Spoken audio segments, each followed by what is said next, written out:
అదే RTV app వార్తల్ని క్షణాల్లో చదివే అవకాశం ఉంటుంది. ఒక న్యూస్ పేపర్, ఒక టెలివిజన్ ఛానల్ మీ చేతుల్లో ఎప్పుడూ ఉంటాయి.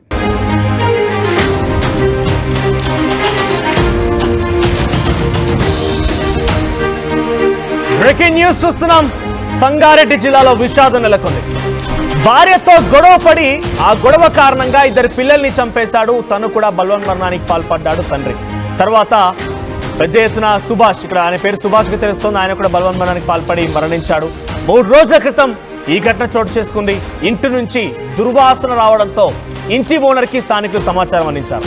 దీంతో డోర్ పగలగొట్టి చూడగా కుళ్ళిపోయిన స్థితిలో ఆ మృతదేహాలు లభించాయి. గొడవల కారణంగా పుట్టింటికి భార్య వెళ్ళిపోయింది. అయితే భార్య మంజుల వివాహేతర సంబంధమే దీనికి గల కారణంగా తెలుస్తోంది. ఒకసారి నా చేతిలో కొన్ని పేపర్స్ ఉన్నాయి. ఇవేంటో తెలుసా?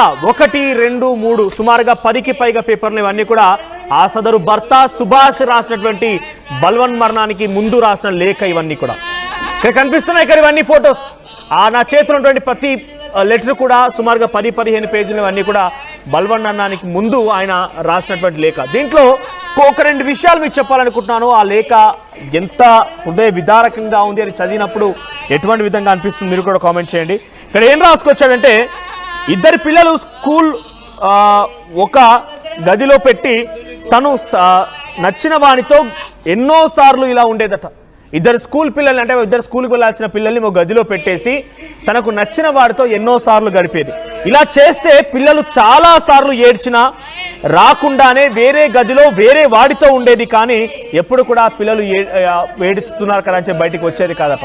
ఆ తర్వాత ఉద్యోగానికి వెళ్ళి వచ్చిన తర్వాత ఏం జరిగింది అని అంటే అప్పుడు పిల్లలు చెప్పిన విషయాలను చూసి ఆయన బాధపడేవాడట. ఏం జరుగుతుందో అర్థం కాక ఇంట్లో సీసీ కెమెరా కూడా బిగించాడంట. ఇంటి చుట్టూ సీసీ కెమెరా పెట్టించాడు. జియో ఫైబర్ ఇంటర్నెట్ కనెక్షన్ తీసుకున్నాడు. ఆ సీసీ కెమెరాల్ని తన ఫోన్కి కూడా రూట్ చేసుకున్నాడు. కానీ ఏం జరిగేది తెలుసా? ఎప్పుడైతే వివాహేతర సంబంధం పెట్టుకుంది అనేటువంటి ఆ వ్యక్తి వస్తూ ఉంటాడు, వివాహేతర సంబంధం పెట్టుకున్న వ్యక్తి వస్తూ ఉంటాడో ఆ గంట సేపు పాటు అన్ని సీసీ కెమెరాలు ఆఫ్ అయిపోతాయి. తర్వాత ఏ సీసీ కెమెరా కూడా కనిపించకుండా అంతా ఆఫ్ అయిపోయేదట. ఆ తర్వాత మళ్ళీ ఆన్ చేసేవారట. ఇలా చాలా విషయాలు ఉన్నాయి. సో 1 కాదు 2 కాదు సుమారుగా 10 పేజీల లేఖ రాసుకొచ్చాడు. నిజంగా ఈ లేఖ చదివినప్పుడు నిజంగా ఎంతలా బాధపడి ఉంటాడని మాత్రం చాలా క్లియర్ అర్థమవుతోంది. మీరు గతంలో కనుక గుర్తుంటే ఇదే సంగారెడ్డి జిల్లాలో ఒక తల్లి గెట్ టుగెదర్ పార్టీకి వెళ్ళిపోయి గతంలో తను ప్రేమించినటువంటి స్కూల్ చిన్నటి ప్రియుడిని మళ్ళీ కలిసి ఆయనతో పాటు ఒక ప్లాన్ వేసి భర్త పిల్లల్ని 3 చంపాలని ఆలోచన చేసింది. కానీ భర్త తప్పించుకున్నాడు. 3 పిల్లలకి అన్నంలో విషమిచ్చి చంపింది సదర్ తల్లి. ఇటువంటి ఘటనలు 1 కాదు 2 కాదు చాలా చోటు చేసుకుంటున్నాయి. అంతకుముందు భర్తని పిల్లలు అమ్మాయి చదువుకోవడానికి ఉపయోగపడుతుంది, అమ్మాయి చదువుకోవడానికి డబ్బులు లేవని చెప్పి భర్త కిడ్నీని అమ్మించింది.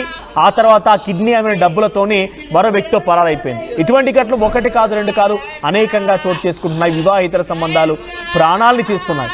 సో ప్రస్తుతం ఈ ఘటన కలిచివేస్తోంది. నిజంగా ఇది విన్నవారంతా కూడా ముక్కున వేలేసుకుంటున్నారు. ఏంటి ఈ దుర్మార్గం అంటూ కూడా మాట్లాడుకుంటున్నారు. ఇద్దరు పిల్లల్ని చంపేసి ఆ తర్వాత ఆయన కూడా బలవన్మరణానికి పాల్పడ్డాడు. ఉరివేసుకొని బలవన్మరణానికి పాల్పడ్డాడు సదరు భర్త. మంచి ఉద్యోగం ఉంది. గవర్నమెంట్ ప్రైమరీ హెల్త్ కేర్ సెంటర్లో ఆయన ల్యాబ్ టెక్నీషియన్గా పనిచేస్తున్నారట. చూడడానికి చాలా చక్కగానే ఉన్నాడు. పిల్లలు కూడా చాలా ముద్దుగా ఉన్నారు. అటువంటి పిల్లల్ని హతమార్చి ఆయన కూడా మరణించాడు అని అంటే అర్థం చేసుకోండి. 1 కాదు 2 కాదు ఇంకా చాలా అంశాలు పొందుపరిచాడు. దీంట్లో తన మిత్రుడు ఒకరు, తనతో పాటుగా పనిచేసే వ్యక్తి ఒకరు మరణిస్తే ఆ కుటుంబం ఎలా రోడ్డున పడిందో చూసి చాలా బాధపడిపోయి నేను కూడా రేపటి రోజు నాకేదైనా జరిగినా కూడా నా కుటుంబం, నా భార్య, పిల్లలు రోడ్డున పడకూడదని చెప్పి వాళ్ళ కోసం నేను ఫిక్స్డ్ డిపాజిట్స్, సేవింగ్స్ చేశాను. వాళ్ళ కోసం ఇన్సూరెన్స్ కడుతూ ఉన్నాను. అనేక రకాలుగా నా కుటుంబం గురించి నేను ఆలోచిస్తే నా భార్య మాత్రం నన్ను పక్కన పెట్టేసి, నా పిల్లల్ని పక్కన పెట్టేసి వేరే ఒకరితో వివాహేతర సంబంధం పెట్టుకొని నా ఇంట్లోనే ఆ వివాహేతర సంబంధాన్ని కొనసాగిస్తోంది. నేను బయటకు వెళ్ళినప్పుడు ఆ వ్యక్తి వచ్చేవాడు, గంటల పాటుగా వాళ్ళు గడిపేవారు, ఆ తర్వాత వెళ్ళిపోయేవాడు. ఇటువంటి మాటలు కన్నీరు మున్నీరుగా వెలిపిస్తూ ఎంత ఆవేదన పడి ఉంటే ఈ విషయాల్ని ఇన్ని పేజీల బలవన్మరణాన్ని లేఖ రాసి ఆయన మరణిస్తారు. ఆలోచించండి. ఒకసారి ఆయన కుటుంబీకులు మాట్లాడారు. ఏం మాట్లాడారో చూద్దాం.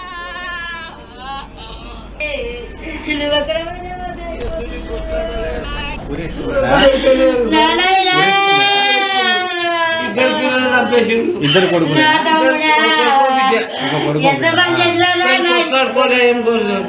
ఎందుకు వచ్చిందో వాళ్ళ భార్య అమ్మగారు ఎట్లమైంది సార్ మాకేం తెలియదు. మాకేం తెలియదు. ఇద్దరు అమ్మవారు ఉంటారు ఇక వాళ్ళు ఎప్పటికీ ఇప్పుడు ఒకటమ్మా, ఇప్పుడు ఆయన ఏ ఊరు ఎక్కడ ఇప్పుడు ఆయన గారకుర్తిగా మా అన్న మా తమ్ముడు ఇక్కడ సార్ కొండపురం దగ్గర కిరాయికి ఉంటాడు ఈయన. సుభాష్. ఎన్ని ఏళ్ళు ఉంటారు? ఇప్పుడు ఆయనకి ఎంతమంది పిల్లలు? ఇద్దరు కొడుకు ఒక బిడ్డ. ఇప్పుడు ఇద్దరు బిడ్డ కొడుకు చనిపోయారు. ఇద్దరు కొడుకుని బిడ్డలు చచ్చిపోయారు. భార్య ఎక్కడ ఏ ఊరు? భార్య అక్కడ లంగ అమ్మగారు. ఎన్ని రోజులు అవుతుంది పోయి? ఏమి మేము చూడలేము, చెరువులు వచ్చినాయి కానీ మీ తమ్మునికి ఎన్ని ఏళ్ళు ఉంటాయమ్మా? 30 ఉంటాయా? 40 అంటే మీకు ఎట్లా తెలిసిందమ్మా ఈ విషయం? మా అయితే సార్ ఇంకోటి ఎట్లా తెలుస్తా అంటే ఇల్లు ఓనరు మాకు చూసినట్ట వాసన వస్తుంది. కరెంట్ బిల్లు కట్టినట్ట అన్ని కట్టినట్ట. అయితే డోరీ ఫ్యామిలీ పెట్టుకొని అయితే వాళ్ళకి ఏదో ఇది చేసుకొని వాళ్ళ బాధకు ఏమి చేసుకున్నాడు. కాగితం రాసిండు, నాకు చదువు అంత రాదు. అయితే వాడు ఊరేసుకున్నాడు, ఇద్దరు పిల్లలు చంపేసాడు. కానీ వాళ్ళు కూడా చచ్చిపోయాడు. ఏం పురుగులు పడిపోయినాయి సార్. అంతదాకా మీరు ఎన్ని రోజుల నుంచి ఫోన్ చేస్తారు? ఫోను 2 రోజులకు 4 రోజులు 8 రోజులకు ఇప్పుడు మీరు ఎన్ని రోజుల నుంచి ఫోన్ చేస్తే లిఫ్ట్ చేస్తలేడు?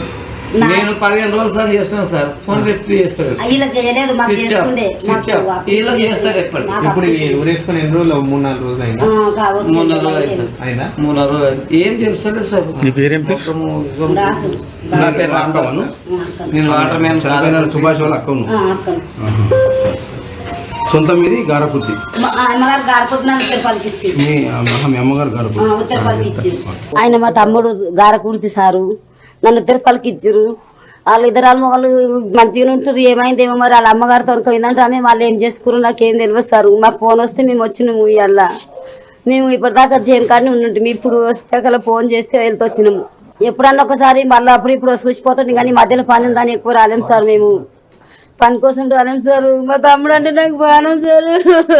ఆయన మా తమ్ముడు గారకుర్తి సారు నన్ను ఉత్తరపల్లికి ఇచ్చారు. వాళ్ళు ఇద్దరు మొగలు మంచిగా ఉంటారు. ఏమైందేమో మరి వాళ్ళ అమ్మగారు తొనకపోయిందంటే ఆమె వాళ్ళు ఏం చేసుకున్నారు నాకేం తెలియదు సార్. మాకు ఫోన్ వస్తే మేము వచ్చినాము. ఇవాళ మేము ఇప్పటిదాకా జైన్ కాడనే ఉంటుంటాం. ఇప్పుడు వస్తే ఫోన్ చేస్తే వెళ్తూ వచ్చినాము. ఎప్పుడన్నా ఒకసారి మళ్ళీ ఇప్పుడు చూసిపోతుంది కానీ మధ్యలో పని దాన్ని ఎక్కువ రాలేము సార్. మేము పని కోసం రాలేము సార్. మా తమ్ముడు అంటే నాకు బాణం సార్. రోజు ఉదయం అందాగా మార్నింగ్ ఒక 9 o'clock టైంలో మాకు ఒక డయల్ 100 కాల్ వచ్చింది. సాయినగర్ కాలనీలో ఒక రూమ్లో దుర్వాసన వస్తుంది, మనుషులు చనిపోయినట్టున్నారని చెప్పేసి అని ఆ ఫోన్ కాల్ వస్తే మేము ఇక్కడికి సాయినగర్ కాలనీకి రావడం జరిగింది. వచ్చి చూస్తే ఇక్కడ ఒక ఇంట్లో 3 వ్యక్తులు చనిపోయి ఉన్నారు. ఒక వ్యక్తి సూసైడ్ చేసుకున్నాడు. 2 చిన్న పిల్లలు ఉన్నారు. ఆ చనిపోయినటువంటి వ్యక్తి పేరు సుభాష్. ఆయన గారకుర్తికి చెందినటువంటి వ్యక్తి. ఆయన ఆత్మకూరు పిహెచ్సిలో ల్యాబ్లో పనిచేసుకుంటాడు. వాళ్ళ భార్య పేరు మంజుల. 2 పిల్లలు రితిక్ మరియన్ 13 years, తర్వాత ఆరాధ్య 9 years. ఆ 2 పిల్లల్ని కూడా చంపేసి ఆయన ఉరేసుకొని చనిపోయినట్లు కనిపిస్తుంది. అక్కడ దొరికినటువంటి మనకు ప్రైమరీగా దొరికినటువంటి ఆధారాల ఆధారంగా భార్యకు ఈయనకు ఏదో గొడవలు ఉన్నట్టు తెలుస్తుంది. దాని ప్రకారం ఇప్పుడు కేసు నమోదు చేసి ఇన్వెస్టిగేషన్ జరుగుతుంది. ఇంకా ఏం తెలియదు మనకు ఆ డీటెయిల్స్ అండి. తర్వాత ఇన్వెస్టిగేషన్లో ఏమైనా ఉంటే చెప్తాం. అంటే 2 పిల్లలు కూడా ఊరేసిండు? ఆ 2 పిల్లల్ని చంపేసి ఊరేయలేదు. 2 పిల్లల్ని చంపేసి ఆయన ఊరేసుకొని చనిపోయాడు. ఇది బాడీ అంతా కూడా డీకంపోజ్ అయింది. మనం ప్రైమరీకి ఇప్పుడు అవన్నీ చెప్పడానికి రాదు. పోస్ట్ మార్టం నివేదికలో మనకు అవన్నీ వస్తాయి. ఇది ఇన్సిడెంట్ని బట్టి చూస్తే ఒక 3-4 days అయినట్టుంది. వాళ్ళ భార్య పరిస్థితి? భార్య ఇప్పుడు లేదు, వాళ్ళ మదర్ దగ్గర ఉందంట.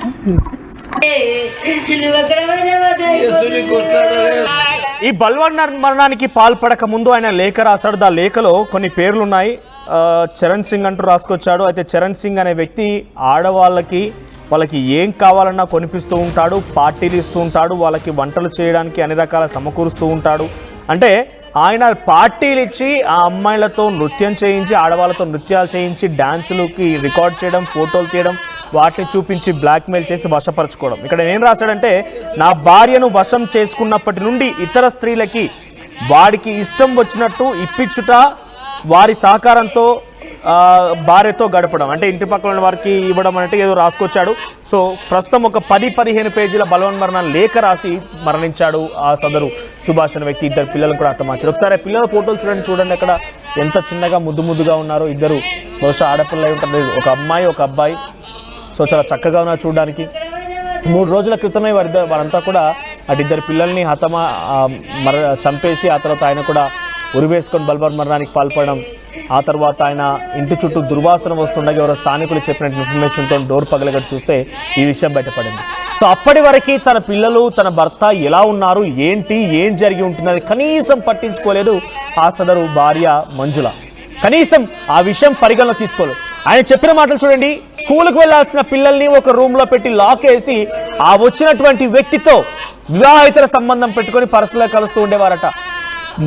మొర్రో కుయ్యో అని చెప్పి లోపల నుంచి ఆ పిల్లలు ఏడుస్తూ గీపెట్టి అరిచినా, ఏం చేసినా, ఎంతలా బాధపడ్డా కనీసం వారి వైపు చూసేది కాదట.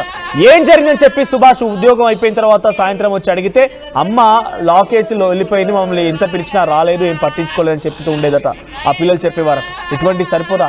సీసీ కెమెరా బిగిస్తే సీసీ కెమెరా ఆ వ్యక్తి వచ్చే సమయానికి, మూడో వ్యక్తి ఎవరైతే ఉన్నారో ఆ వ్యక్తి వచ్చే సమయానికి మొత్తం ఆఫ్ చేసి ఆ వ్యక్తితో గడిపిన తర్వాత మళ్ళీ ఆన్ చేసిందట. ఇటువంటి దుర్మార్గమైనటువంటి ఒక స్త్రీ ఉందనంటే అర్థం చేసుకోండి. ఇక్కడ ఎంత దిగజారిపోతున్నారు కొందరు అనంటే నిజంగా ఏకంగా కన్న పిల్లల్ని 9 నెలలు మోసి కని పెంచి ఈ స్థాయి వరకు తీసుకొచ్చినటువంటి ఆ పిల్లల్ని కూడా కనీసం పెద్ద ఎత్తున వారిని ఏడ్చినా గగ్గోలి పెట్టినా కనీసం వారిని పట్టించుకోకుండా మూడో వ్యక్తి కావాల్సి వచ్చాడట. ఎంత దుర్మార్గం చూడండి. ఇక్కడ మీరేం చేస్తారు చూడండి. ఆ మహిళకి ఎటువంటి శిక్ష చేస్తే బాగుంటుంది మీరు చెప్పండి, కామెంట్స్ చేయండి. మా ప్రతినిధి మహేష్ సిద్ధంగా ఉన్నారు. మహేష్, ఏం జరిగింది?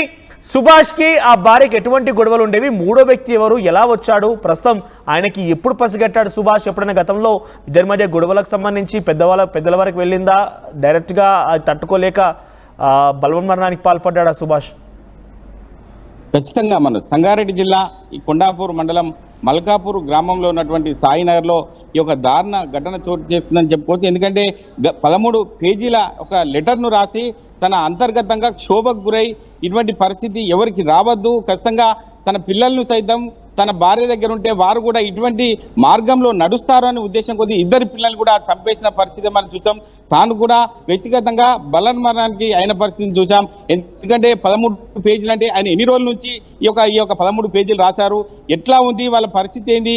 గత 3 రోజుల క్రితం కూడా ఈ యొక్క చనిపోయిన పరిస్థితిని బట్టి అక్కడ స్థానికులు 100 కాల్ చేసిన తర్వాత స్థానికుల సమాచారం మేరకు పోలీసులు వచ్చి డోర్లు పగలగొట్టిన తర్వాత ఒక దుర్వాసన చూస్తుంటే 3 రోజుల క్రితమే చనిపోయినట్టు మనకు తెలుస్తుంది. ఏది అయినప్పటికీ గతంలో 10 రోజుల క్రితమే భార్య మంజుల అక్కడి నుంచి వెళ్ళిపోయినట్టు తెలిసింది. గతంలో వీరి మధ్య వైవాహిక జీవితంలో ఇద్దరు కూడా ఒక మనస్పర్ధలతో చాలా చితికిల పడ్డట్టు తెలుస్తుంది. గతంలో కూడా వేరే అక్రమ సంబంధమే ఈ యొక్క కాపురంలో నిప్పు పెట్టినట్టు కూడా తెలుస్తుంది. ఎందుకంటే ఇప్పుడు వాళ్ళ పరిస్థితి చూస్తుంటే పిల్లల్ని కూడా స్కూల్కి పంపాల్సిన పిల్లల్ని కూడా ఇంట్లోనే వదిలిపెట్టి తన యొక్క సుఖానికి మరిగినటువంటి ఒక మంజుల చూస్తున్నట్టు పరిస్థితిని బట్టి వేరే వ్యక్తులతో అక్రమ సంబంధం పెట్టుకొని చాలా యొక్క కుటుంబాన్ని కూడా రోడ్డు పాలన పడిచేసిన పరిస్థితి ఉంది. అంటే రోడ్డు పాలన పడితే నా పరువు పోతుంది అనే ఉద్దేశం కొద్దీ ఒక మనస్పర్ధకు అంటే అంతర్గతంగా క్షోభకు గురైనటువంటి ఒక సుభాష్ ఇప్పటికే తన పిల్లల్ని సైతం చంపేసి నేను కూడా ఉరే వేసుకొని చావాలని చెప్పి ఉద్దేశం కొద్ది చచ్చిపోయిన పరిస్థితి మనం చూసాం. ఇప్పటికి కూడా వారిద్దరి మధ్యలో ఎటువంటి సంభాషణ జరిగింది ఏంటని చెప్పి పోలీసులు నిర్ధారించాల్సి ఉంటుంది. ఎందుకంటే 100 కాల్ ద్వారా ఒక సమాచారాన్ని సేకరించిన తర్వాత పోలీసులు స్థానిక సిఐ వెంకటేష్ అక్కడికి చేరుకొని ఒక నిర్ధారణ చేసుకున్న తర్వాత ఈ యొక్క సంబంధించిన ఒక కంప్లైంట్ తీసుకొని వాళ్ళు అంటే విషయం జరిగింది ఏంది, ఎప్పుడు జరిగింది, వీళ్ళు గతంలో ఏం గొడవలు ఉన్నాయి ఏందని చెప్పి పూర్తిగా చూసిన తర్వాతనే ఇటువంటి సంఘటన ఏంటని చెప్పి తెలుసుకునే పరిస్థితి అని చెప్పి ఇప్పటికే సిఐ వెంకటేష్ చెప్తున్న పరిస్థితి. ఏది ఏమైనప్పటికీ ఒక నిర్ధారణంగా ఉమ్మడి జిల్లా వ్యాప్తంగా ఇటువంటి సంఘటన చూస్తుంటే అందరూ కూడా ఒక నివ్వెరపోయే విధంగా ఉంది. ఇటువంటి సంఘటన పునరావృతం కాకుండా ఉండాలి. ఎందుకంటే ఒక జులాయిగా తిరిగేటువంటి తల్లిని ఆయన అంతర్గతంగా తన పిల్లలకు కూడా తెలియవద్దు అనే ఉద్దేశం కొద్దీ ఒక ఆత్మహత్య చేసుకున్న సంఘటన సంగారెడ్డి జిల్లాలో కూడా ఈ యొక్క అందరినీ కలవరపెట్టే విధంగా ఉంది. అంటే మానవతావాదులు కూడా ఇటువంటి సంఘటన తెలుసుకుంటే వినలేని పరిస్థితిలో ఉన్నారు. ఇటువంటి సంఘటన కూడా ఎవరికి కూడా రావద్దు అని చెప్పి అంతర్గతంగా ఈ యొక్క సుభాష్ చేసిన పనికి సుభాష్ సంబంధించిన అంటే ప్రముఖులు మానవతావాదులు కూడా మహేష్ అంటే ఇంత దుర్మార్గానికి ఒడిగట్టింది అసలు భార్య ఏకంగా పిల్లల్ని కూడా పట్టించుకోకపోయేది. పిల్లలు ఏడ్చినా కూడా వారిని వదిలేసేది, రూమ్ లో పెట్టి తాళం వేసేది, సీసీ కెమెరా పెట్టించిన సీసీ కెమెరాను కూడా ఆఫ్ చేసేది. ఈ రకంగా అనేక రకాలుగా దారులు ఎత్తుకొని మరి ఆ వ్యక్తితో గడపాల్సి వచ్చింది ఆ భార్య కనంటే. ఇంతటి దుర్మార్గంగా సదరు భార్య మారిన సందర్భంలో ఎవరు కూడా పెద్దవాళ్ళకి చెప్పే ప్రయత్నం చేయలేదా? అంటే ఎటువంటి గొడవ జరుగుతుండేది ఇద్దరి మధ్య? ఆ అమ్మాయి యొక్క మెంటల్ కండిషన్ ఏంటి? అంటే ఎవరు ఆ వ్యక్తి, ఎందుకు ఇంతలా అతను అట్రాక్ట్ అయిపోయింది? ఇంతలా కన్న పిల్లల్ని కూడా పెగు తెంచుకొని పెంచినటువంటి ఆ పిల్లల్ని కూడా పక్కన పెట్టేసే అంతలా ఏం జరిగి ఉంటుంది? ఖచ్చితంగా ఇద్దరి మధ్యలో మనస్పర్ధలు చాలా రోజులు చూస్తున్నాయి. ఇరు వర్గాల సమక్షంలో, పెద్దల సమక్షంలో కూడా చాలాసార్లు చెప్పినా కూడా ఇటువంటి సంఘటనలు మళ్ళీ పునరావృతం కాకుండా చూసుకోవాలని చెప్పి సర్జీ చెప్పిన సందర్భాలు చూసాం. కానీ ఈ యొక్క జులాయి తిరుగుడుకు మరిగినటువంటి మంజుల ఇంకో వ్యక్తితో అక్రమ సంబంధం పెట్టుకొని పలుమార్లు కూడా పిల్లల్ని ఇంట్లో గదిలో బంధించి సీసీ కెమెరాలు కూడా ఆఫ్ చేసి వెళ్ళిన సందర్భాలు కూడా చూశాడు. ఇది మనస్తాపానికి గురైనటువంటి ఆత్మకూరు పిఎస్సిలో చేస్తున్నటువంటి సుభాష్ తన యొక్క విధులు నిర్వహిస్తున్నాడు. కానీ ఆయన ఏమి చేయని పరిస్థితిలో ఇటువంటి సంఘటన కూడా ఆత్మహత్య చేసుకున్న పరిస్థితి మనం చూస్తున్నాం. అంటే చుట్టుపక్కల వారు చూస్తుంటే కూడా ఇంత చాలా సార్లు పలుమార్లు వాళ్ళని మందలించినా కూడా వాళ్ళ బుద్ధి మారలేదు. ఆ మంజులకు సంబంధించి అక్రమ సంబంధమే ఈ యొక్క ప్రధానంగా వివాహితర సంబంధమే దీనికి ప్రధానంగా ఆత్మహత్య కారణమని కూడా మనకు తెలుస్తుంది. వాళ్ళు ఇచ్చే ఫిర్యాదును బట్టి పోలీసులు గల ఇప్పుడు ఉన్నటువంటి యొక్క డెడ్ బాడీలను డీకంపోజ్ అవుతుంది కాబట్టి అవి స్మెల్ వస్తున్నాయి కాబట్టి ఖచ్చితంగా ఈ యొక్క పోస్ట్ మార్టం చేసిన తర్వాతనే ఖచ్చితంగా నిజ నిర్ధారణ చేసే అవకాశం ఉందని చెప్పి పోలీసులు చెప్తున్నారు. ఈ యొక్క దారుణమైన సంఘటన మొన్ననే మనం చూసాం. తన యొక్క బాయ్ ఫ్రెండ్తో స్కూల్ మేట్తో కూడా ఇటువంటి సంఘటన, తన పిల్లల్ని చంపిన సంఘటన చూసాం. అది మరొక ముందుకే ఇటువంటి దారుణమైన సంఘటన సంగారెడ్డి జిల్లాలో చోటు చేసుకోవడం కూడా ఎవరు కూడా ఒక నివ్వెరపోయే పరిస్థితి ఉంది. ఇటువంటి మళ్ళీ పునరావృతం కాకుండా ఉండాలి. ఎందుకంటే సమాజంలో విలువలతో కూడుకున్న సమాజంలో తిరుగుతున్నారు కాబట్టి ఇటువంటి అక్రమ సంబంధాలే ఒక సంబంధించిన ఎవరైతే ఉన్నారో భార్యాభర్తలు ఇవి అన్ని కూడా చిదివేసే పరిస్థితి ఉన్నాయి. చిన్న చిన్న పిల్లలు కూడా చనిపోయే పరిస్థితి ఉంది. Manoj. Right Mahesh.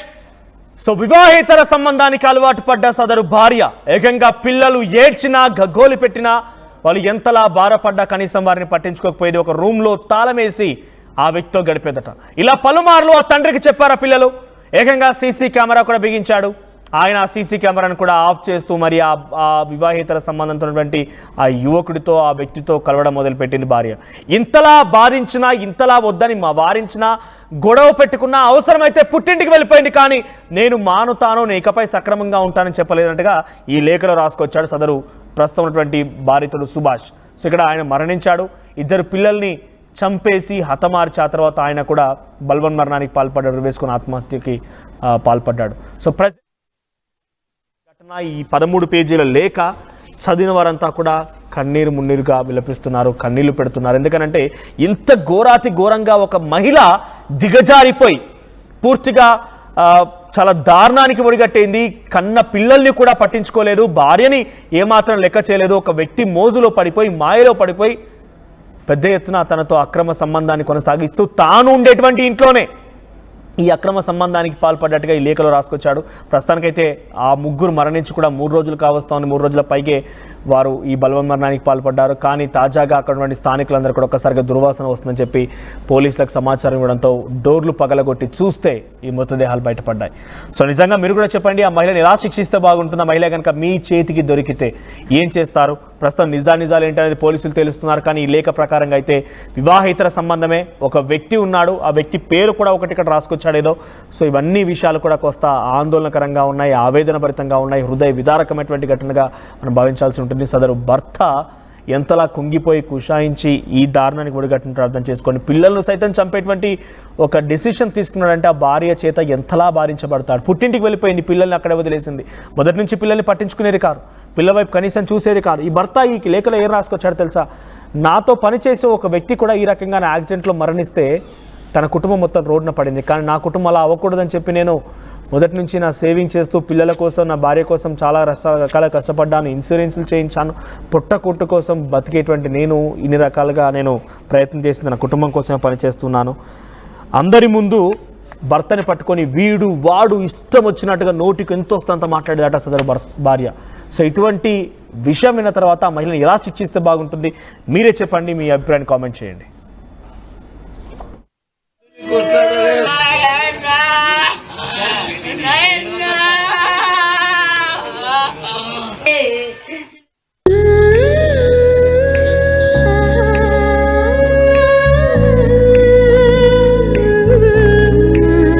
Gokulam signature jewels. మరిన్ని వీడియోస్ కోసం ఛానల్ ని సబ్స్క్రైబ్ చేయండి. లేటెస్ట్ అప్డేట్స్ కోసం వాట్సాప్ ఛానల్ ని ఫాలో చేయండి. అండ్ లింక్ డిస్క్రిప్షన్ లో ఉంది.